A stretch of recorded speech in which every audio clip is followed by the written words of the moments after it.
പ്രിയപ്പെട്ട അമ്മയ്ക്ക്. അമ്മേ, ഇന്ന് ഞങ്ങൾ ഒറ്റക്കാണ്. അത്ര ഇരുട്ടായി, ഞങ്ങൾക്ക് പേടിയാവുന്നു. അമ്മേ, അമ്മ എവിടെയാണ് പോയത്? അമ്മേ, എന്താ റാണി അമ്മയ്ക്ക് എൻ്റെ അച്ഛനും എന്നെ ഇഷ്ടമില്ലാത്തത്? ഇന്നുണ്ടല്ലോ റാണി അമ്മയും അച്ഛനും മേഘ ചേച്ചിയും അരവിന്ദേട്ടനും വലിയ ടി.വിയിൽ സിനിമ കാണാൻ പോയതാണ്. അരവിന്ദേട്ടനും അച്ഛനും എന്നെയും കൂടി കൂട്ടട്ടെ എന്ന് ചോദിച്ചു. അപ്പൊ റാണി അമ്മ പറഞ്ഞു, ഈ വൃത്തികെട്ടവനുണ്ടെങ്കിൽ ഞാനില്ല. അമ്മേ, ഞാൻ വൃത്തികെട്ടവനാണോ?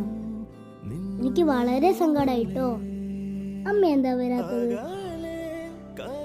പിന്നെയുണ്ടല്ലോ, ഇന്നലെ എൻ്റെ അമ്മയ്ക്കുള്ള കത്തുകളെല്ലാം റാണി അമ്മ കീറിക്കളഞ്ഞു.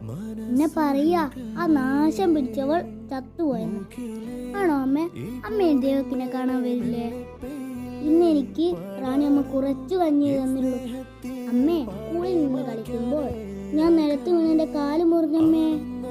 ദേവ